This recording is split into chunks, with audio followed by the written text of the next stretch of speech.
Assalamualaikum, welcome to my channel. Unabbiukum bi khairi a'malikum.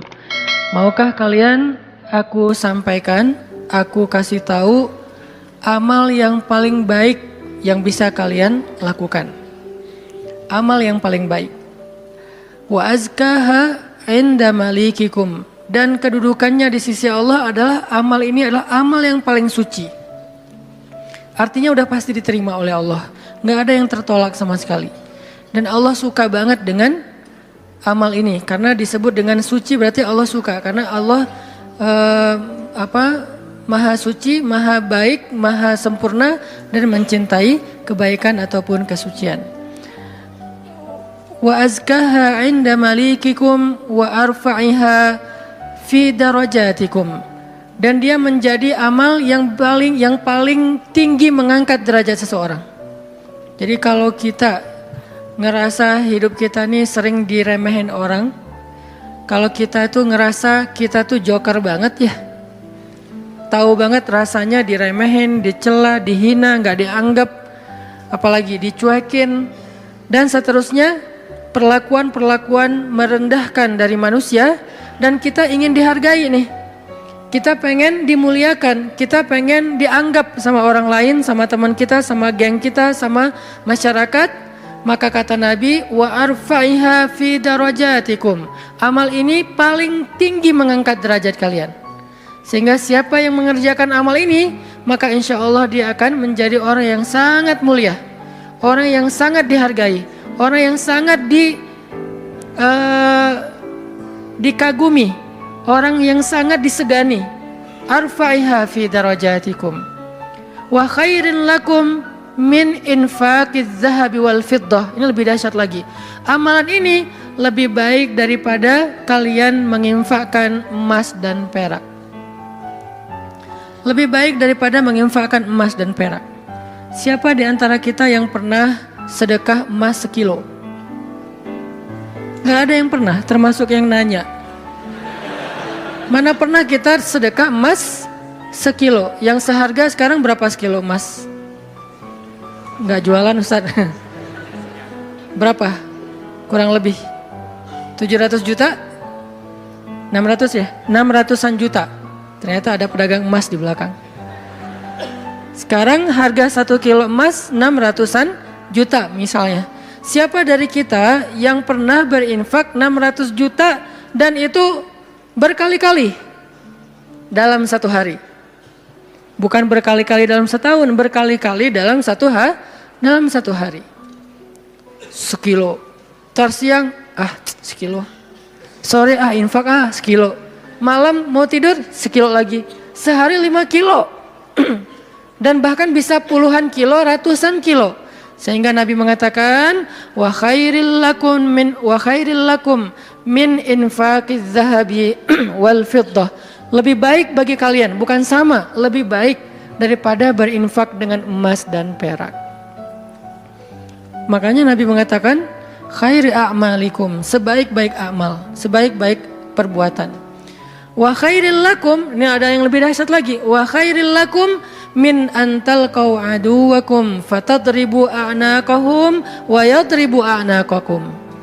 Lebih baik bagi kalian daripada kalian pergi berperang untuk menghadapi musuh-musuh kalian, menghadapi musuh-musuh Allah, menghadapi orang-orang yang kufar.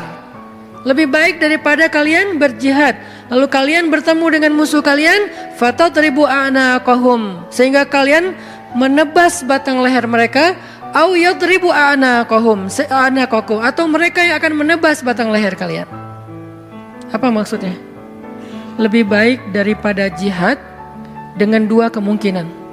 Satu, menang dalam peperangan. Dua, syahid dalam peperangan. Ternyata lebih baik daripada syahid. Coba. Fatadribu a'naqahum wa yadribu a'naqakum. Kalian membunuh mereka atau mereka akan membunuh kalian. Ada dua kemungkinan dalam peperangan kan. Kalau nggak menang seperti perang Badar, perang Ahzab, dan yang lain-lainnya, atau kalian akan terbunuh dalam peperangan itu sebagai syuhada, dan ini khairun, lebih baik daripada itu semua. Lebih baik daripada menang dalam peperangan jihad, atau lebih baik daripada syahid dalam peperangan jihad? Lalu para sahabat langsung menjawab dengan serentak, bala ya Rasulullah, tentu ya Rasulullah, amal apa ini? Kok dia bisa lebih baik dari semua perbuatan kami, dia lebih disukai oleh Allah, dia lebih tinggi derajat bagi yang melakukannya, dia lebih berharga daripada emas dan perak, dia lebih berharga, lebih mulia daripada menang dalam medan jihad, bahkan dia lebih istimewa daripada syahid dalam peperangan membela agama Allah. Bala ya Rasul, tentu ya Rasul, apa amalan yang istimewa ini? Nabi mengatakan, zikrullahi ta'ala, zikir kepada Allah subhanahu wa ta'ala. Ternyata sebegitu gampangnya. Sehingga Allah subhanahu wa ta'ala berkali-kali nanya kepada kita di surat Ar-Rahman, fabi ayyi ala'i rabbikuma tukadziban, nikmat Tuhanmu yang mana yang kamu dustakan? Allah udah memudahkan kalian dengan segala macam kebaikan untuk mendapatkan pahala, mendapatkan ridha Allah, mendapatkan ampunan Allah, yang puncaknya mendapatkan surga Allah Subhanahu wa taala. Udah banyak dan Allah mudahkan. Pengen masuk surga? Mudah. Pengen diampunin semua dosa sampai dari sejak kita balik, yang kita sering berbuat dosa awal-awal kita balik itu yang paling gede apa? Ninggalin sholat ya. Karena kita baru sadar sholat kan akhir-akhir ini. Padahal kewajiban kita sholat itu udah di usia 10 tahun. Yang kata Nabi kalau gak sholat disuruh pukul anak usia 10 tahun. Artinya ada ketegasan dalam pelaksanaan sholat di usia 10 tahun. Usia 11 tahun, 12 tahun kita masih kelas 5, kelas 6 SD. Kita sering banget ninggalin sholat. Gimana caranya sholat yang begitu besar pahala atau begitu besar dosanya kalau ditinggalkan bisa dihapuskan oleh Allah? Apakah kita harus jungkir balik sholat yang sebanyak-banyaknya? Enggak mudah bagi Allah. Ternyata semua kebaikan di sisi Allah itu Allah beri dengan cara mudah. Bahasanya Ar-Rahman, pemurah, dimurahin sama Allah. Allah murahin. Mau surga? Murah. Padahal surga itu mahal. Kata Nabi, ala sil'atallahi hiyal ghaliyah, ala sil'atallahi hiyal jannah. Bukankah harta Allah itu mahal dan harta Allah itu adalah surga? Surga itu aslinya mahal, tetapi Allah mudahkan dan Allah murahkan bagi kita orang yang beriman. Ampunan Allah itu berharga, tapi Allah murahkan. Ridha Allah itu sesuatu yang sangat istimewa, langka, tetapi Allah murahkan. Jadi termasuk dengan ibadah ini, zikir yang begitu mudah, zikir yang begitu ringan, zikir yang begitu yang santai, gak perlu modal untuk berzikir. Kamu udah zikir? Belum, kenapa? Gak cukup modal. Gak ada orang yang gak berzikir gara-gara kurang modal. Kalau kurang modal untuk kayak bisnis, wajar. Justru mencari dunia itu mahal dan susah. Modalnya gede, hasilnya belum tentu. Itu juga pengorbanannya berdarah-darah. Belum lagi nanti dizolimin, dikerjain, ditipu orang. Setelah sekian lama baru dapat, udah tua. Itulah dunia. Susah banget ngedapetinnya. Ngerasain gak susah banget ngedapetin dunia? Ngedapetin dia, susah kan? Susah banget. Perjuangannya ya Allah, luar biasa. Kok Ustaz bisa menjiwai sekali kalimat itu? Mengalami. Itulah dunia. Sedangkan apa yang Allah tawarkan di akhirat itu ringan. Tetapi kita, mungkin itulah kelemahan saya dan kita semua, bahwa memang kita lebih memilih yang susah, udah gitu berkeluh kesah, meninggalkan yang mudah dan mendustakan nikmat Allah. Kita pilih yang susah, pas udah capek berkeluh kesah. Ya Allah, kita nuduh Allah macam-macam. Padahal Allah udah ngasih yang paling mudah, tapi kita abaikan dan kita kufur kepada nikmat Allah. Jadi teman-teman yang dirahmati Allah, Nabi sendiri yang menawarkan kepada kita sekarang dalam hadis riwayat Hakim Tirmidzi dengan derajat yang sahih tadi. Ala unabbiukum ya syabab Bandung, maukah kalian aku berikan sebuah amalan wahai pemuda-pemuda Bandung? Apa itu? Amalan yang khairul lakum min infaqiz zahab, yang lebih baik daripada menginfakkan emas, lebih baik daripada mati syahid, walaupun syahid juga tetap mulia, lebih baik daripada menang dalam peperangan. Tentu kita akan menjawab seandainya kita ketemu dengan Nabi, bala ya Rasulullah, tentu ya Rasul, apa amal itu apa? Dan kita mengatakan bala bukan dengan kalimat cuek, bukan dengan kalimat boleh sih apa nih Rasul, enggak gitu. Kita ngomongnya itu bala dalam bahasa Arab sesuatu yang kayak antusias banget. Kalau mereka enggak antusias, mereka enggak akan bilang bala. Mereka bilang bala ya Rasulullah, artinya antusias, sehingga kita menjiwai hadis ini. Walaupun kalimat hadis ini enggak terlalu panjang, cuma satu kalimat pendek yang kalau dibaca kurang dari 5 menit selesai. Tapi menjiwainya, memahaminya itu butuh waktu sampai kita bisa benar-benar senang dengan nasihat dari Nabi ini. Bukankah banyak orang cari nasihat jauh-jauh ya? Sekarang yang ngasih nasihat Nabi langsung. Sehingga kita mengatakan, bala ya Rasul, apa itu ya Rasul, apa amalan itu, saya pengen dapat semua kebaikan yang Nabi katakan tadi, lebih dari ini, lebih dari ini, lebih dari ini. Dan Allah sangat suka dengan amal itu, otomatis Allah suka dengan orang yang beramalnya. Zikrullah kata Nabi, mengingat Allah, berzikir kepada Allah. Makanya itulah kenapa Allah Subhanahu wa taala berfirman di surat Al-Ahzab yang tadi kita baca. Ya ayyuhalladzina amanu uzkurullaha dzikran katsira wasabbihuhu bukratan wa asila.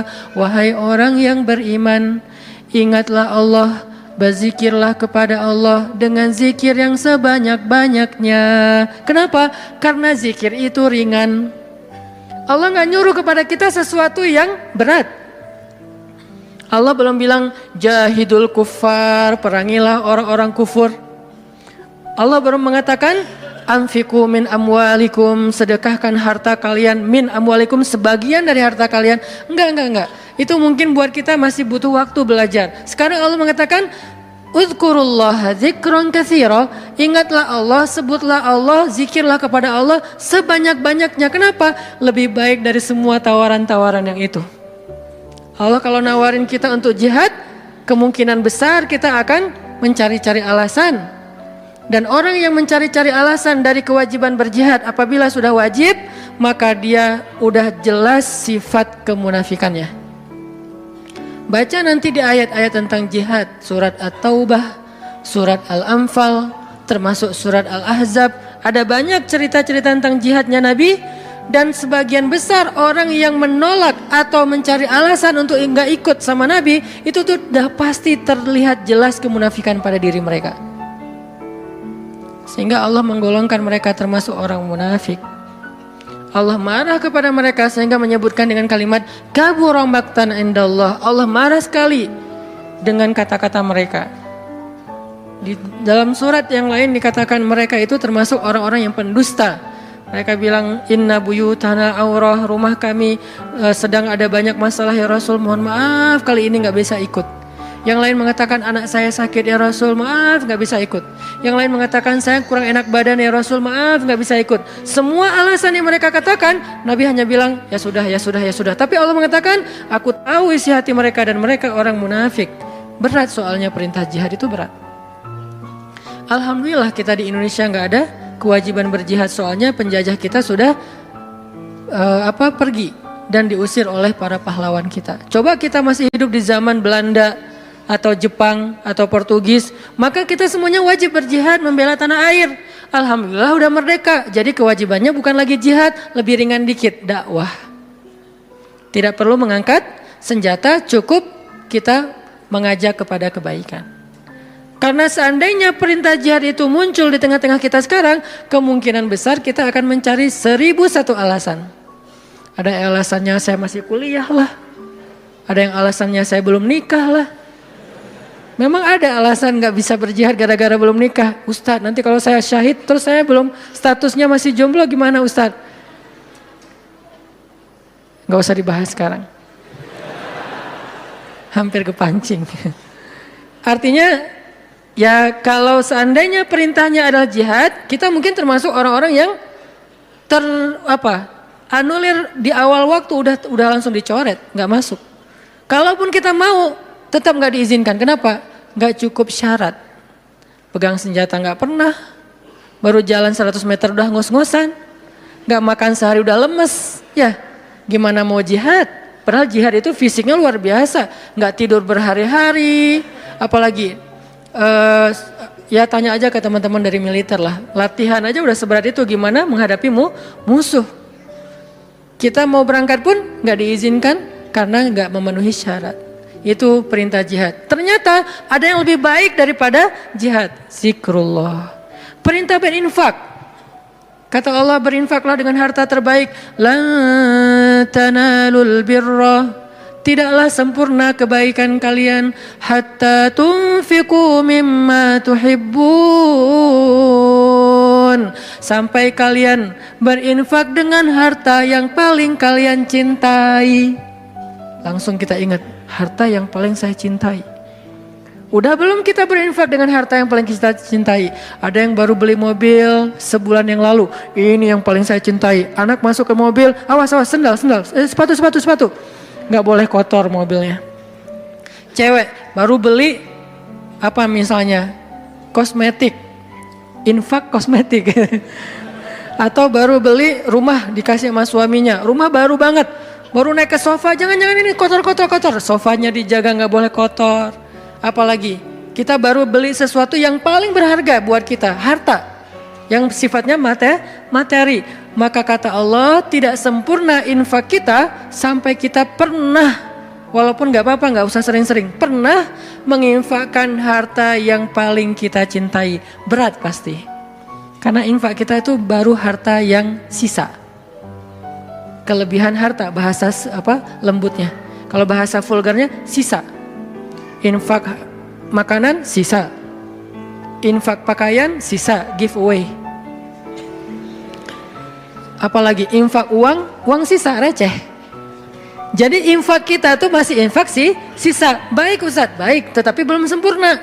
Karena ada derajat, ada tingkatan-tingkatan. Ada yang menginfakkan harta yang lebih, oke, sisa. Ada yang menginfakkan setengah hartanya. Ada yang menginfakkan yang paling dia cintai. Ada yang menginfakkan seluruh hartanya, yaitu Abu Bakar As-Siddiq. Kita level yang paling mencintai, yang paling dicintai aja belum sanggup. Lalu Nabi mengatakan, mau nggak kalian aku tawarkan yang lebih baik daripada infak harta yang paling kalian cintai? Lebih baik daripada memberikan mobil kesayangan kalian. Lebih baik daripada memberikan pakaian kesukaan kalian. Lebih baik daripada, saya kadang-kadang diminta kupluk aja. Ada teman-teman di luar kota misalnya, pas saya datang, Ustadz boleh minta kupluk Ustadz? Aduh ini warna kesukaan saya. Baru kupluk yang warna kesukaan aja kayak berat mau ngasih, hijau dan abu. Pernah dulu karena gak bisa nolak, dia udah baik banget sama saya. Sampai sekarang saya ingat-ingat, itu topi ya, sukaan saya banget tuh. Sampai sekarang diingat-ingat. Kalau ketemu dia saya langsung nyari, dia kok gak dipakai sih topinya, balikin dong kalau gak dipakai gitu kan ya. Saking kayak emang kesukaan saya banget. Itu aja gak bisa, padahal murah loh. Masih hitungan puluhan ribu atau ratusan ribu. Baju yang kesukaan saya, yang saya sering pakai tuh, kotor cuci langsung, keringin, serika pakai lagi. Karena senang banget dengan baju itu, diminta sama orang lain, mau gak ngasih? Kayak masih berat Nabi itu pernah dimintain baju yang beliau suka banget, diberikan oleh Raja Khorasan.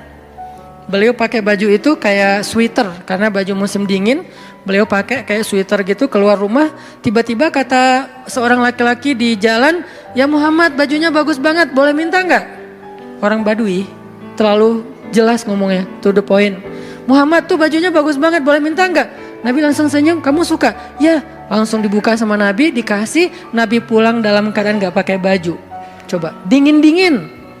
Gak ada alasan, aduh saya lagi gak pakai daleman, dingin nih. Gimana ya? Gak pakai alasan, langsung ngasih. Nabi emang udah paling sempurna lah, udah gak usah dibandingkan. Jadi kalau bicara infak yang paling disukai, Nabi itu udah lewat lah. Kita baru baju aja, kupluk, topi, mikir. Ada papan skate. Walaupun gak jago main, tapi ada papan skate yang kayak buat saya tuh kayak ini kayak bersejarah. Saya paling sering jatuh karena papan ini gitu.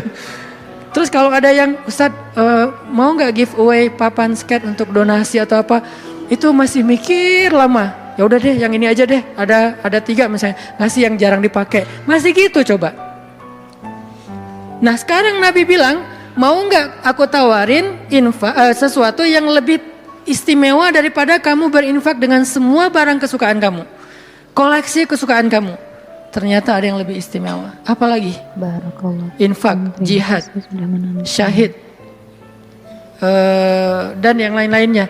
Nabi mengatakan, mau nggak yang lebih baik dari semua amal kalian? Tahajud, amal itu jamak.